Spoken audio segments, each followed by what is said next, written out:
I could be green or pink or black or white. I could be every color you like. I could be red or I could be yellow. I could be blue or I could be purple. Perkenalkan, nama saya Bernadetta Pascalia Kolo, NIM 19120165 dari kelas D Teknik Informatika Strata 1. Saya akan mempresentasikan UAS Human Computer Interaction atau interaksi manusia dan komputer. Ini adalah UAS dari interaksi manusia dan komputer, ini covernya, lalu kata pengantar, dan di sini bagian pembahasan. Sesuai dengan di soalnya, di sini yang pertama cover, yang kedua kata pengantar, yang ketiga pembahasan. Di bagian pembahasan ini terbagi lagi beberapa poin. Yang pertama tentang menjelaskan mengenai website atau aplikasi yang saya pilih sebagai topik proyek, termasuk mengenai fungsional, sistem dan fitur yang dimiliki, dan deskripsi sebagai berikut. Ya, ada A, target website atau aplikasi yang meliputi. Yang pertama nama sistem. Di sini nama sistem atau aplikasinya ini yang sudah adalah Shopee Mall Komputer. Saya memilih aplikasi Shopee tentang komputer. Lalu yang bagian kedua itu ada deskripsi.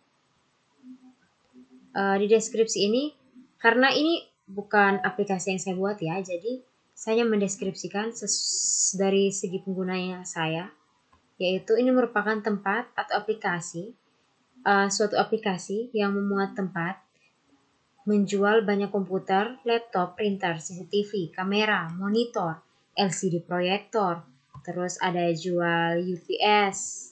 Tunggu saya ganti ini dulu. Proyektor, jual fingerprint, mouse, keyboard, hard disk, dan sungguh masih banyak lagi karena berkaitan dengan komputer dan aksesorisnya. Ini merupakan sebuah aplikasi yang dapat memberi informasi tentang toko-toko yang menjual komputer dan aksesorisnya dari berbagai tempat, dan tentu saja ini sudah baik karena banyak ulasan tentang toko dan penjual tersebut. Ada ulasan-ulasan yang baik dengan berbintang yang besar, ada yang masih sedikit dikunjungi juga. Aplikasi ini membantu pelanggan dengan baik karena semua informasi dan harganya sudah tertera, tinggal disetujui dari sisi pelanggan sesuai ataukah tidak. Lalu kita pindah ke poin berikut, layanan atau produk yang ditawarkan oleh aplikasi. Layanan produk yang ditawarkan oleh aplikasi Shopee Mall Komputer ini ada melayani jasa servis. Oke, tunggu. Di sini tidak ada servisnya. Dia melayani pembelian laptop, printer, dan alat elektronik lainnya. Ada yang kredit maupun cash, namun kalau kredit ini silakan mengunjungi langsung ke tempat penjualannya. Kalau cash ini bisa nanti dipesan, kalau dari jauh akan dikirimkan. Lalu uangnya bisa ditransfer ataukah dibayar secara langsung. Lalu fitur-fitur utama aplikasi. Dari aplikasi yang saya pilih ini fitur-fiturnya itu ada toko populer dan rekomendasi. Jadi ketika kita klik ke rekomendasi, kan ini ada beberapa yang namanya tempat penjualan. Jadi ketika kita klik itu akan muncul gambar lokasi itu, terus di dalamnya ada ulasan menu tentang ini berbicara tentang keseluruhan dari aplikasi, maksudnya keseluruhan dari toko penjual ini. Lalu ada beranda, ada semua ulasan-ulasan dari pembeli-pembelinya. Lalu apa saja yang ada dalam toko itu. Ya, kita lanjut lagi ke B, target pengguna. Sebutkan target pengguna aplikasi atau web dan jelaskan mengenai karakteristiknya. Jadi di sini untuk target pengguna sendiri dari aplikasi atau web dan menjelaskan. Dengan adanya aplikasi ini tentunya pengguna tidak kesulitan lagi mencari tempat yang sesuai karena sudah ada ulasan-ulasan pembeli dengan memberi bintang juga sebagai bentuk penilaian kinerja dari setiap tempat. Jadi bisa dievaluasi dulu sebelum pembeli atau konsumennya mengonsumsi barang-barang tersebut. Oke, sedikit saya tambahkan, tentunya setiap pengguna memiliki target menggunakan aplikasi tersebut. bukan asal gunakan. Jadi ketika dia mau mencari alat elektronik, pastikan dia ketikkan kayak di Google. Lalu pencariannya akan menuju ke Shopee ini. Dan di Shopee ini menjual tentang komputer, begitu. Lalu kita pindah ke poin berikut tentang konteks penggunaan aplikasi. Di sini aplikasi ini hanya digunakan untuk keperluan seperti pembelian alat elektronik, yaitu misalnya komputer dan aksesorisnya, entah itu printer ataukah fingerprint, LCD proyektor, dan masih banyak lagi. Aplikasi ini berlaku untuk semua kalangan yang memiliki hubungan sedikitnya dengan teknologi komputer aksesorisnya. Jadi siapapun bisa mengaksesnya dengan mudah. Dan tidak perlu maksudnya ini terbuka untuk setiap pengguna, jadi tinggal diakses saja. Lalu kita pindah ke nomor berikut, yaitu nomor tentang judul usulan topik. Jadi di sini saya akan memberikan usulan tambahan untuk Shopee Mall komputer ini. Jadi yang pertama, judul aplikasi yang dibuat. Saya membuat sebuah aplikasi baru, yaitu Timor ISO Help, yaitu bantuan servis Timorku memberi kepuasan berbintang 7. Lalu yang berikut, bagian B, latar belakang masalah. Di sini memuat identifikasi mengenai masalah yang ada di website atau aplikasi yang sudah ada. Jadi pertama ini kita berbicara kembali tentang masalah yang ada di aplikasi yang Shopee Mall komputer ini. Lalu potensi solusi yang diajukan. Jadi saya memiliki beberapa potensi solusi untuk menangani masalah tersebut. Lalu menulis penjelasan mengenai kondisi sistem saat ini, memberikan gambaran umum fitur yang ingin dikembangkan, ruang lingkup sistem, platform yang ingin digunakan, rancangan awal interaksi, dan lain-lain. Formulasikan usulan rencana untuk menyelesaikan masalah yang dituliskan di atas. Oke, ini latar belakang masalahnya. Saya baca saja. Saat ini kita hidup di dunia modern yang dikelilingi oleh teknologi. Dari waktu ke waktu sebuah teknologi sederhana telah diubah sedemikian rupa hingga menjadi lebih canggih. Hal ini sangat sulit dipungkiri sebab hampir setiap orang membutuhkan teknologi dalam hidupnya. Apalagi bagi seorang pelajar atau mahasiswa, pekerja, pebisnis, semuanya butuh suatu teknologi untuk menopang kegiatannya. Banyak orang tertarik memiliki teknologi tetapi tidak mengetahui cara memperbaiki atau servis teknologinya ketika rusak atau error. Banyak aplikasi yang juga menjual alat elektronik tetapi tidak menyediakan jasa layanan servis. Ini saya berbicara khusus untuk daerah Timor. Jadi pada poin sebelumnya saya sudah memilih aplikasi yaitu Shopee Mall komputer. Untuk menjadi acuan pada nomor ini untuk memberi solusi pembuatan aplikasi saya. Aplikasi Shopee ini hanya untuk jual beli komputer saja dan aksesorisnya, namun tidak untuk servis. Servis ini sangat dibutuhkan ya untuk seorang konsumen supaya dia tidak kebingungan. Jadi servis akan terjadi ketika maksudnya di aplikasi yang awal ya. Servis akan disepakati ketika membeli sebuah teknologi ataukah tempat servis sudah ada tapi sulit ditemukan. Hal ini membuat konsumen sangat kebingungan untuk memilih tempat servis yang handal dan banyak menghabiskan biaya untuk sekadar pengecekan tempat servis. Maka itu saya memberikan sebuah solusi untuk menangani masalah ini dengan membuat aplikasi yang sangat mudah atau friendly yang lebih ramah di kalangan pengguna. Sistem ini memiliki fitur-fitur yang sangat baik, di mana ada menu beranda home. Menu ini berisikan profil dari sistem aplikasi ini, di mana tentang pengenalan dan juga profil dari beberapa tempat servis maupun tempat jual beli alat elektronik. Dari bagian ini saya ambil ada tampilan dari seperti contohnya dari Shopee tadi, ada tampilan dari toko populer. Jadi toko-toko yang paling misalnya kayak trending, populer penjualan alat elektroniknya yang paling sering dikunjungi begitu. Dan rekomendasi untuk pembelian. Jadi bagian rekomendasi ini juga tinggal diklik saja, akan muncul ke laman baru tentang objek yang telah diklik tadi. Lalu ada menu konsultasi berisikan beberapa submenu yaitu servis cerdas dan pilihan cerdas. Servis cerdas ini berisikan konsultasi pelanggan dengan jasa penyedia layanan servis atau perbaikan. Jadi pelanggan bisa berkonsultasi dulu tentang kerusakan dari alat elektroniknya. Ketika masalahnya sudah diidentifikasi, maka dengan mudah pelanggan ditujukan langsung menuju ke tempat servisnya. Maksudnya ke menu servisnya. Lalu untuk pilihan cerdas berisikan konsultasi untuk pembelian elektronik baru maupun bekas tapi yang bagus sesuai dengan kemauan konsumen. Terkadang banyak calon pembeli yang bingung. Dia ini mau pilih yang mana hingga salah memilih. Kebanyakan adalah pembeli laptop yang bingung spesifikasi laptop yang akan dibeli. Maka dengan adanya layanan ini sangat mudah untuk pembeli bisa berkonsultasi terlebih dahulu. Menu pembelian ini berisikan tentang lalu ada menu pembelian yang berisikan tentang jual beli alat elektronik dengan menampilkan berbagai jenis alat elektronik dan pilihan-pilihan sendiri yaitu laptop, handphone, printer, LCD proyektor, dan masih banyak lagi. Di bagian ini memiliki satu menu lagi yaitu konsultasi. Jadi ketika sudah bingung dengan pilihan kita, konsumen bisa mengklik menu ini akan terhubung ke bagian konsultasi. Selain itu di bagian konsultasi pun ketika sudah ditemukan tempat tujuan, maka otomatis ada submenu sendiri. Maka otomatis ada submenu, saya tambah dulu, yang muncul, yang muncul untuk menuju ke bagian pembelian. Di bagian pembelian sudah ada bintang, di mana ini diberikan berdasarkan kepuasan konsumen. Menu service bagian ini ada juga menu service. Pada bagian ini juga sudah disediakan berbagai tempat service di dalamnya. Ada namanya, letak, jenis pelayanan, itu misalkan melayani apa saja yang di dalamnya.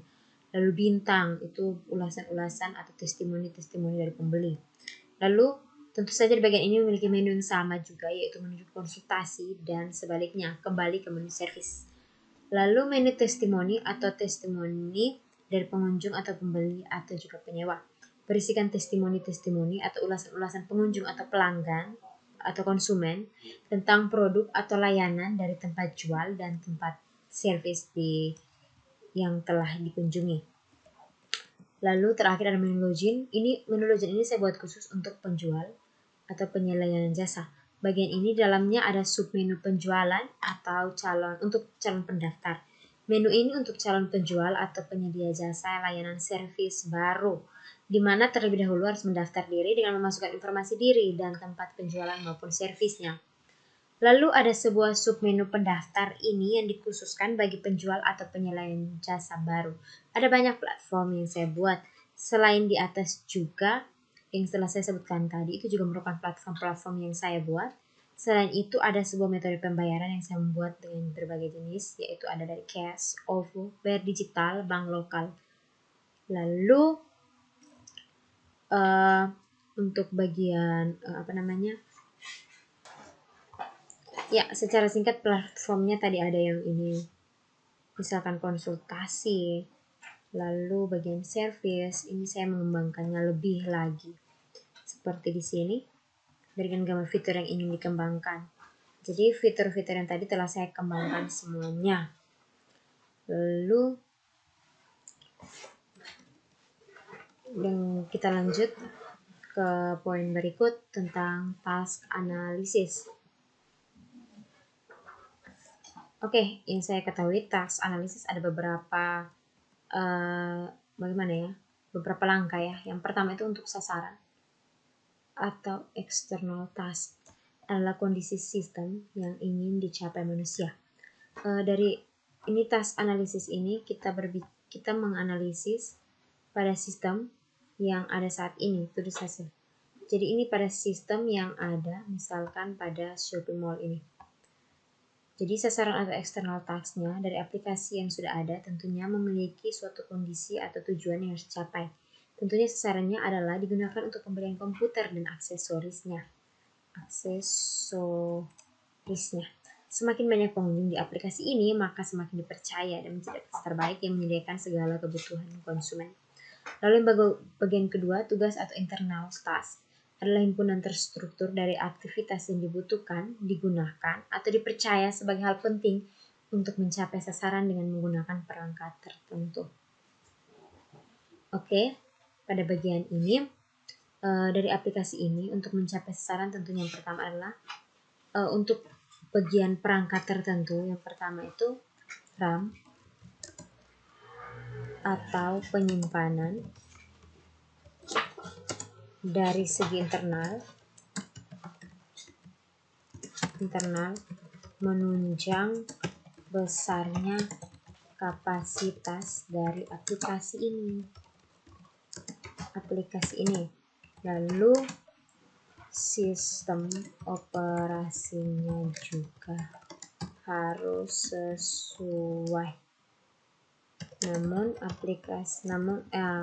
Hanya saja aplikasi ini digunakan di semua jenis sistem operasi. Jadi aman-aman saja. Lalu selanjutnya aktivitas lainnya itu memasukkan penjual yang memiliki kejelasan. Jadi tidak saja asal memasukkan, tapi ada kejelasan dengan bukti diri dari penjualnya yang terpercaya. Lalu membiarkan informasi tentang tempat tersebut sangat terbuka bagi siapa saja. Aplikasi ini sudah baik karena tempat jualnya sudah ada bintang. Jadi bagi konsumen tinggal melihat bintang yang besar di mana berarti itu adalah tempat yang handal. Bahkan ada menu rekomendasi yang sudah dari handal sampai yang biasa saja. Lalu harus terupdate. Jadi jika ada hal baru dari tempat tersebut sudah diatur di aplikasi ini. Namun di aplikasi ini belum sepenuhnya memiliki informasi yang terupdate. Lalu kepilihan berikut yaitu aksi atau action adalah tugas yang tidak mengandung pemecahan persoalan atau komponen struktur terkendali. Jadi aplikasi yang telah saya pilih tadi itu ada beberapa hal yang tidak diperlukan pemecahan. Misalkan saja pada aplikasi ini ada menu atau fitur ulasan dan tentang dari setiap toko. Itu tidak perlu pemecahannya. Itu hanya menjelaskan saja tentang toko tersebut, karakteristik dari toko itu. Lalu bagian berikut adalah rencana atau metode. Terdiri atas sejumlah tugas atau aksi yang disusun dalam menurut saya aplikasi yang Shopee Mall komputer ini memiliki tugas aksi yaitu berbicara tentang toko-toko. Lalu dalam tokonya terdapat apa saja, lengkap atau tidak. Lalu ada ulasan dari pembeli tentang toko yang telah dikunjunginya. Ada yang baik, ada juga yang buruk. Lalu dan tentang toko yaitu apa saja yang dijual di dalamnya. Letak atau lokasi dari toko tersebut lebih secara terperinci dan waktu dibuka dan ditutup. Oke, untuk task analisis sudah bagian pertama sudah. Sekarang kita masuk ke jelaskan the 8 golden rules of interface design. Oke, the 8 golden rules of interface design. Yang pertama is strive for consistency. Di sini saya jelaskan sedikit. Konsistensi dibutuhkan antar halaman dalam suatu aplikasi ataupun antar aplikasi yang masih berhubungan. Gunanya adalah supaya user atau pengguna, terutama novice user, tetap dapat mengenali halaman yang dilihat masih dalam lingkup atau masih memiliki hubungan dengan aplikasi yang digunakan. Dengan demikian akan membuat user nyaman dalam mengeksplorasi aplikasi tanpa takut berpindah aplikasi. Oke, pada strive for consistency berdasarkan aplikasinya, di sini saya jelaskan ketika kita membuat sebuah aplikasi, tentu saja kita harus membuat semuanya itu terangkum dalam aplikasi tersebut saja. Jadi misalkan ketika kita klik ke login, dia akan kembali lagi setelah login, dia akan kembali lagi ke halaman utama dalam aplikasi tersebut, bukan muncul ke aplikasi yang lain, gitu. Jadi kalau untuk Shopee Mall sendiri, Shopee Mall komputer sendiri, dia bagus karena ketika diklik apapun yang ada dalam situ akan tetap berada dalam aplikasi yang sama. Dan untuk aplikasi yang ingin saya buat juga, saya akan membuat seperti itu supaya penggunanya itu tidak kebingungan dan ketakutan apa yang sudah mereka kunjungi, laman apa begitu. Lalu yang kedua, cater to universal usability. Dalam merancang antarmuka aplikasi, seorang interface designer perancang antarmuka harus memperhitungkan jenis variasi penggunanya. Jadi di sini ini ada sangat panjang, saya akan jelaskan secara singkat. Jadi pada bagian ini kita harus membuat sebuah jenis user interface-nya atau desain interface-nya itu lebih friendly ataukah dia itu untuk umum. Jadi bisa digunakan untuk semua kalangan. Dengan kalangan kan ada banyak kalangan dengan perbedaan kebudayaan sehingga memiliki banyak macam bahasa. Lalu pada aplikasi ini tentunya dia harus memiliki beragam bahasa ataukah digunakan dalam satu bahasa, yaitu seperti contohnya bahasa Indonesia. Di situ dia gunakan yang itu untuk menyatukan semua perbedaan kebudayaan, karena Indonesia ini sangat luas ya.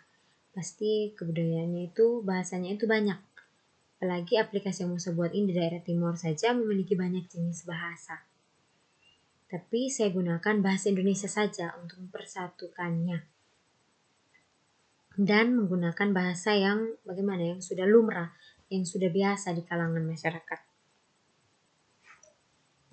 Jadi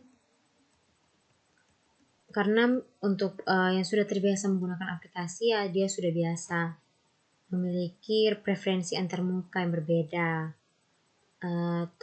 Jadi dia itu akan lebih mudah daripada orang yang jarang menggunakan aplikasi. Tapi ketika kita membuat sebuah aplikasi yang lebih friendly, yang lebih ramah, tentu saja orang yang belum terbiasa menggunakan aplikasi juga akan mudah menggunakannya. Gitu. Lalu poin ketiga itu offer informative feedback. Informative feedback tidak harus selalu dengan jawaban dari aplikasi ke user, tetapi dapat berubah perubahan antar muka setiap user melakukan aksi. Dengan demikian user paham bahwa aksinya sudah direspon oleh aplikasi. Misalkan saja ketika kita login, kalau login, dia nanti sudah kasih kita kayak feedback, informative feedback. Ketika sudah login, maka kita akan dikembalikan, akan muncul kayak tampilan selamat datang. Siapa? Begitu namanya. Nah, itu merupakan informative feedback tanpa perlu dalam suatu tanya jawab, tapi langsung dalam berupa perubahan antar muka. Ataukah ketika kita mau mengklik suatu objek, misalkan pada shopping mall komputer, ketika kita klik di bagian rekomendasi itu, untuk bagian penjualannya itu, dia akan muncul ke laman atau dia akan memulai perubahan antar muka. Jadi ketika melakukan aksi kita mengklik, ada perubahan antar muka, dia muncul ke laman yang tentang penjualan untuk khusus pada toko itu. Lalu ketika kita ingin membeli, dia akan muncul suatu antar muka lain lagi, yaitu muncul mungkin tambahkan ke keranjang. Ini merupakan informative feedback, begitu. Lalu keempat, design dialogues to yield closer. Untuk poin ini sebenarnya termasuk dari bagian informative feedback juga, dengan menyampaikan bahwa proses yang dijalankan oleh user sudah selesai. User paham bahwa dia tidak perlu menunggu apakah masih akan ada tahapan lain setelah menyelesaikan suatu proses. Jadi begini, misalkan pada shopping mall untuk komputer ini, ketika kita sudah mengklik misalkan pembayarannya ya, jenis pembayarannya, dan kita sudah klik selesai dan dia muncul informasi balik tentang pembelian kita secara keseluruhan. Nah, kita sudah tidak perlu lagi menunggu ada tahapan apa. Tahapannya sekarang itu tergantung dari kita mau membayar dan menunggu saat barangnya datang, begitu. Tapi pada bagian aplikasi saya, yaitu tentang Timor Azure Help, di sini saya sudah membuat informative feedbacknya juga. Jadi ketika kita mengklik salah satu fitur, misalkan ke menu pembelian, maka dia akan muncul berbagai macam objek atau tempat penjualannya begitu. Jadi dia sudah ada informative feedbacknya, tidak perlu bingung. Terus sama dengan yang login, ketika kita sudah login untuk offer informative feedback, untuk desain dialogues to yield closer, ketika kita sudah klik login selesai, jadi tahap itu tidak perlu tunggu lagi harus login. Untuk buat apa? Kita tinggal lanjut ke tahap yang selanjutnya yang berbeda dari tahap login. Gitu. Lalu ada yang ke berapa ya? Ini saya lihat dulu. 2, 4. Yang kelima. Ada prevent errors. Poin ini untuk menjaga agar user tidak melakukan kesalahan dalam menjalankan proses. Sangat diperlukan supaya user tidak merasa jenuh dalam mencoba menggunakan aplikasi karena tidak bisa menemukan format atau aksi yang tepat pada saat mencoba suatu fungsi. Biasanya berupa petunjuk pengisian formulir sesuai format yang diterima oleh aplikasi sehingga user dapat mengisi formulir dengan tepat pada percobaan pertama. Jadi pada bagian ini sangat mudah. Misalkan pada bagian Shopee Mall komputer, kita tinggal mengisi misalkan username. Di situ kita sudah tahu username itu berarti apa yang kita isi, lalu email, password, misalkan seperti itu ya. Jadi tidak bingung lagi untuk mengisinya. Jadi pada percobaan pertama pun sang user atau penggunanya itu sudah sangat mudah untuk mengisinya. Lalu seperti pada aplikasi saya ini juga sudah mudah sekali karena hanya tinggal memasukkan username dan password saja. Itu sudah bisa terlogin ke dalam aplikasi ini. Terutama ketika kita belum login dan kita hanya mengunjungi laman ini, tapi ketika kita sudah tertarik dan kita ingin membeli sesuatu, maka ketika kita ingin membeli akan muncul notifikasi login. Di situ tinggal kita isi saja email dan password kita. Lalu setelah itu kita akan terhubung ke aplikasi ini. Nanti pada saat sudah pembelian, barulah ada beberapa syarat lagi. Dan kita ke 6, permit easy reversal of action. Poin ini merupakan salah satu poin yang cukup penting untuk menunjang UX dari suatu aplikasi. Pada bagian ini, untuk permit easy reversal of action, ini nih biasanya itu ditunjukkan dengan tombol back ya, tapi tidak semuanya aksinya. Contoh paling nyata itu seperti di Shopee Mall komputer, ketika kita sudah mengklik barang ke keranjang, lalu kita sudah pesan ya. Tapi di situ ada menu untuk kita membatalkan aksi.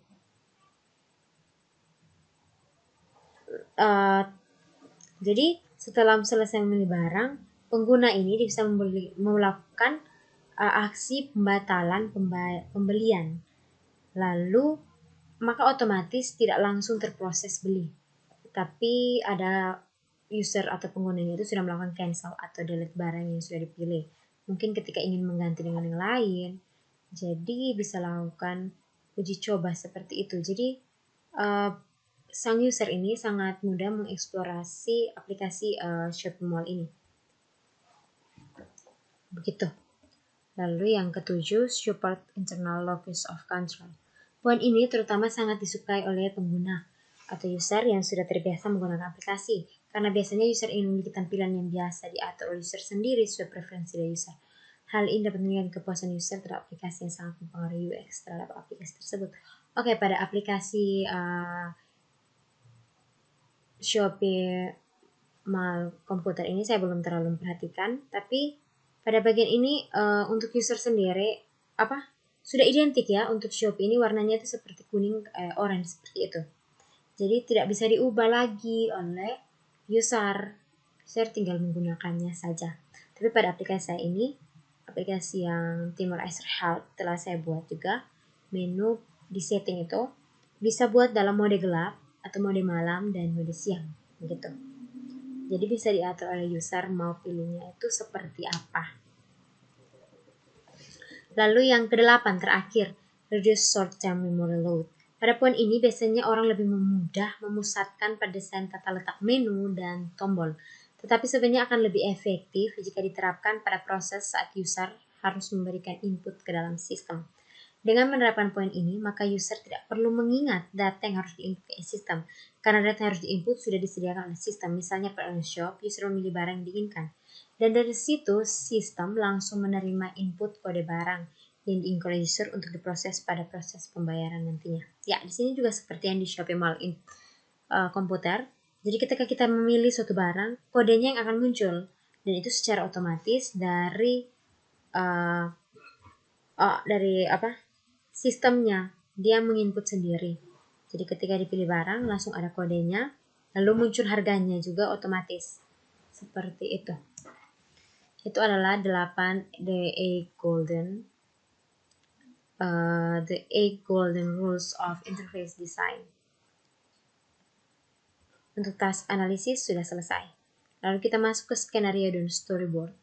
Bagian ini menguraikan deskripsi naratif beserta storyboard yang menjelaskan bagaimana pengguna menggunakan sebuah sistem yang ingin Anda tawarkan. Oke, skenario dan storyboard. Di sini skenarionya, untuk menggunakan aplikasi yang saya tawarkan sangatlah mudah, bisa dijalankan dalam berbagai jenis sistem operasi. Tinggal ambil handphone atau laptop, ketikkan Timor Acer Help, akan muncul aplikasinya. Aplikasi saya. Lalu, jika Anda memiliki kendala dengan alat elektronik, ada menunya. Anda tinggal pilih menu konsultasi, maka akan muncul question and answer. Silakan bertanya apapun dan keluarkan semua keluhan Anda. Maka Anda akan mendapatkan jawaban mengenai masalah alat elektronik Anda. Dan Anda akan diarahkan ke tombol tempat servis otomatis dan akan muncul tempat servis sesuai dengan permasalahan Anda. Jika Anda ingin membeli laptop atau aksesorisnya, mudah saja tinggal klik menu pembelian dan pilih alat yang Anda ingin beli, tambah ke keranjang, pilih jenis pembayaran, dan selesai. Invoice akan dikirimkan ke email yang ada, yang Anda masukkan saat Anda login untuk pembeliannya. Mungkin bisa login dari awal, tapi saat awal Anda tidak login, pada saat pembelian Anda harus login.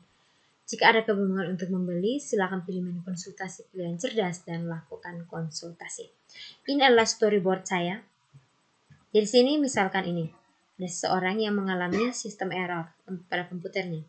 OMG, what happening? Baru tugasnya belum sempat save.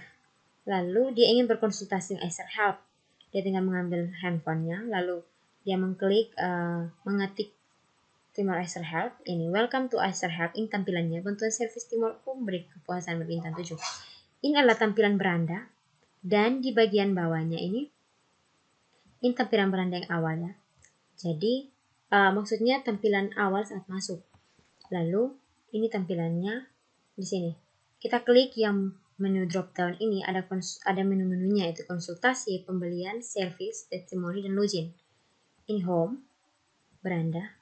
Jadi ini isi beranda itu tentang pengenalan profil, seperti tadi ada rekomendasi dan terpopuler gitu. Lalu kita lanjut. Ini kan sesuai masalah yang dihadapi oleh user ya. Jadi dia ingin melakukan konsultasi tentang kerusakan dalam sistem atau komputernya ini.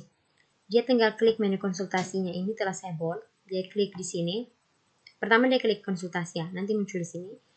Ada pilihan servis cerdas dan pilihan cerdas. Servis cerdas ini konsultasi dengan jasa pelayanan servis tentang kerusakan.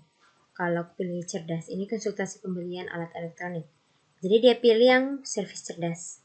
Akan muncul ke sini. Ini sudah saya bold, muncul ke menu halaman servis.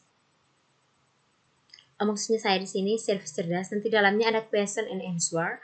Jadi saling tanya jawab dan memberikan keluhan dari usernya itu. Jadi keluhannya apa saja. Dan setelah selesai misalnya identifikasi, maka dia otomatis ada menu untuk menuju ke servis. Jadi klik di situ akan muncul di sini menu servis. Di sini ada gambar objek, maksud saya tempat-tempat servis, berisi gambar tempat dengan lokasinya secara 360 derajat baik di dalam maupun di luar. Lalu apa saja yang disediakan di dalam, waktu dan informasi lainnya. Di bagian sini ada bintang email, maksud saya ingin membuat janji ataukah ingin bertanya lebih lanjut dengan setiap tempatnya. Ini ada salah satunya, ini ada sekitar 3. Dan masih banyak lagi. Ini menggunakan email, menggunakan Facebook, Instagram juga bisa. Lalu setelah selesai itu untuk bagian servis ya. Kalau untuk bagian pembelian, ini menu pembelian. Di sini ada menu, ada laptop, handphone, komputer, printer, TV, dan lain-lain ya. Lain-lain ini maksud saya ada banyak lagi, tapi tidak ditampilkan di sini. Karena storyboard ini hanya secara umum saja yang saya buat ya, yang bisa dimasukkan. Inilah gambar-gambar objeknya, berisi berbagai macam produk dengan gambar dan lokasi dan lain-lain. Ada informasinya itu di dalamnya. Di sini ada bintang. Sebenarnya bintang ini ada 5, tapi saya buat yang 1 mewakili saja. Jadi nanti kalau sudah ada testimoninya akan diberikan bintang. Yang ini adalah lokasi dan keranjang ini tinggal kita tambahkan ke keranjang. Setelah itu nanti muncul jenis pembelian. Kita mau beli seperti apa. Lalu ada menu testimoni. Di sini ada foto produk dan tempat penjualan maupun penyewaan dengan berisi testimoni atau kepuasan pelanggan. Ini bintang dan lokasinya. Pada menu terakhir ada menu login. Ini juga tidak terlalu dikunjungi selain dari penjual atau penyedia jasa layanan sewa. Di sini ada username dan password. Maksud saya ini untuk login. Jadi ketika kita melakukan pembelian dia akan muncul ke laman login. Tapi ketika kita mau login dari awal juga bisa. Kita tinggal klik di menu login saja, kita setor login. Jadi sangat mudah sekali ya dari desain interface-nya, user interface-nya. Ini menu-menunya sangat mudah, tidak menyusahkan untuk usernya. Di sini username dan password, lalu kita cek dan login. Untuk bagian daftar ini saya pakai menu drop down. Jadi ada untuk penjual dan service. Jadi ini pelayanan untuk service dan ini untuk penjual. Bisa daftarkan diri di sini. Oke, itu sedikit tentang storyboard dan skenario saya. Nanti saya akan perbaiki lagi. Saya kumpulkan di bagian kesimpulan ini akan saya buat dan tampilkan link YouTube saya. Oke, sudah selesai.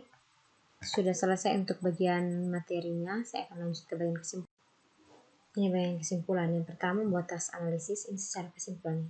Sasaran atau eksternal task adalah kondisi sistem yang dicapai manusia, tugas, hal himpunan terstruktur dan aktivitas yang dibutuhkan, digunakan atau dipercaya sebagai hal penting untuk mencapai sasaran dengan menggunakan perangkat tertentu. Aksi atau action adalah tugas yang tidak mengandung pemecahan persoalan atau komponen struktur terkendali. Rencana metode terdiri atas sejumlah tugas atau aksi yang disusun dalam suatu urutan. Kedua, the 8 golden rules of interface design. Strive for konsistensi. Di dalamnya ada tentang bagaimana ya, pengenalan halaman. Lalu cater to universal usability, yaitu ini tentang jenis variasi user dengan berbeda-beda ya. Lalu over informative feedback, itu tentang perubahan antar muka ketika user melakukan aksi. Lalu design dialogues to yield closer, itu lanjutan dari informative feedback. Lalu prevent errors, untuk mencegah tidak melakukan kesalahan oleh user saat menjalankan proses. Lalu permit easy reversal of action, itu contoh yang nyata itu saat melakukan pembatalan barang pada online shop. Lalu support internet locus of control, itu tentang tentang interface atau tampilan yang ingin diatur oleh pengguna. Lalu reduce short-term memory load, itu tentang letak tombol yang bisa terinput otomatis. Ketika kita klik akan menginput otomatis data-datanya dalam sistem. Jadi bagian atas telah saya lakukan evaluasi untuk Shopee Mall komputer, dan sekarang saya akan memberikan evaluasi untuk ide aplikasi yang akan saya bangun dengan kelengkapannya. Hampir setiap orang membutuhkan teknologi, apalagi dalam hidupnya. Apalagi seorang pelajar atau mahasiswa, pekerja, pebisnis, semuanya butuh suatu teknologi untuk melakukan kegiatannya. Banyak orang tertarik dengan teknologi tapi tidak tahu cara service. Saya menyediakan aplikasi yang bisa menunjang hal tersebut, yaitu Timur Asset Hub. Sesuai desain interface-nya mungkin belumlah terlengkap, tapi sudah lebih baik, sangat friendly dengan icon-icon yang sudah terbiasa di kalangan masyarakat. Jadi tidak perlu takut saat akan menggunakan aplikasi ini. Dan ada question and answer, jadi konsumen sangat mudah tanpa menunggu waktu yang lama. Bisa segera berkonsultasi dengan ahlinya. Kenyamanan user tentu saja hal yang lebih utama. Aplikasi ini didesain dengan tampilan yang bersahabat dan sesuai dengan tujuan dan sasarannya, yaitu untuk penjualan alat elektronik dan perbaikan alat elektronik. Jadi walaupun beli dimanapun bisa servis di sini. Tidak perlu beli di mana, dia harus servis di situ. Nanti link YouTube-nya akan saya tambahkan, dan daftar pustaka ini ada di sini, www.storyboarddad.com. Ini website.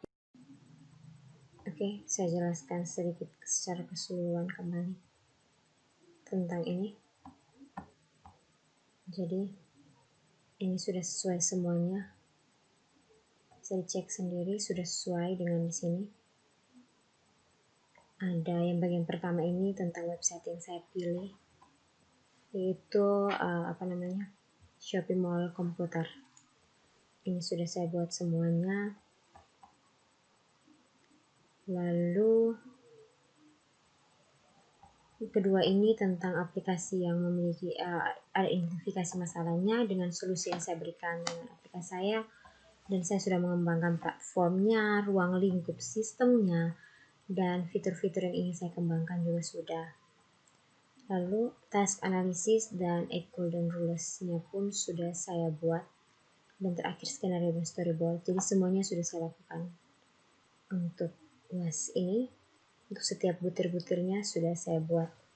Tinggal saya upload dan saya cantumkan saja linknya pada bagian kesimpulan ini. Oke, akan saya edit dulu menjadi lebih baik lagi. Dan nanti saya edit baru kumpulkan. Dan sudah selesai untuk presentasi UAS saya. Sampai di sini. Jika ada salah kata mohon maaf. Dan terima kasih, sampai jumpa di lain waktu.